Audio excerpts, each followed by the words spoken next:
Are you thinking about getting an e-bike?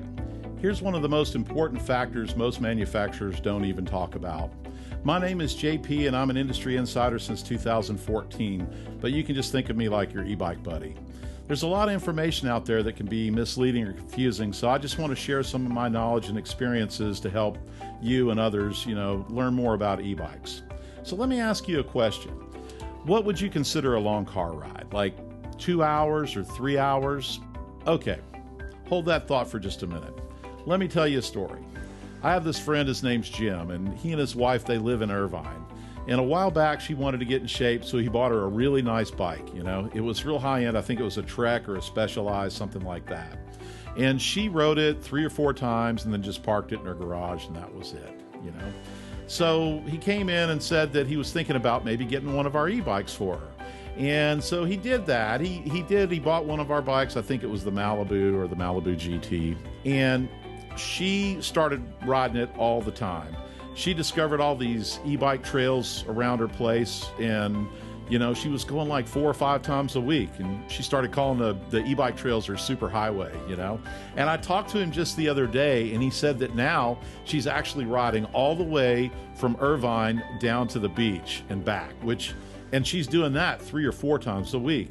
That's 30 miles round trip. So think about that for just a minute. If she's going 30 miles round trip, and let's say she's going like, 15 miles an hour. If she's going 15 miles an hour, that's a 2-hour trip.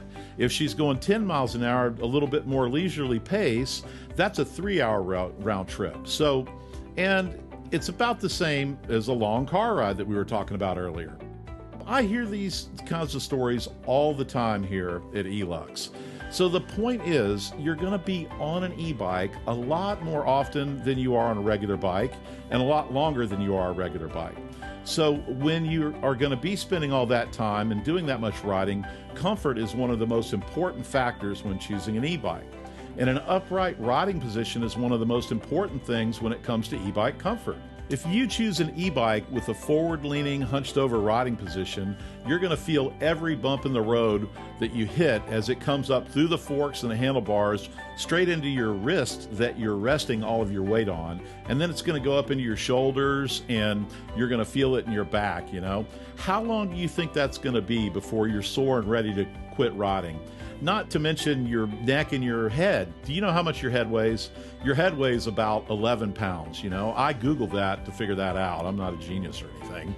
But imagine trying to hold your head up for 2 or 3 hours while you're trying to enjoy a beautiful bike ride. You're hunched over, lifting your head up. It's really going to make your neck sore. So remember, you wouldn't ride in a car all hunched forward over the dash with all your weight on your wrist and your elbows. So why would you do it on an e-bike? Whether you buy one of ours or another brand, make sure you get one with a comfortable upright riding position. I hope that this was helpful. If you want to learn more, check out the video that's on the screen now. And if this was helpful, please like, subscribe, and share it with someone you know that could use it. We really appreciate it. Take care.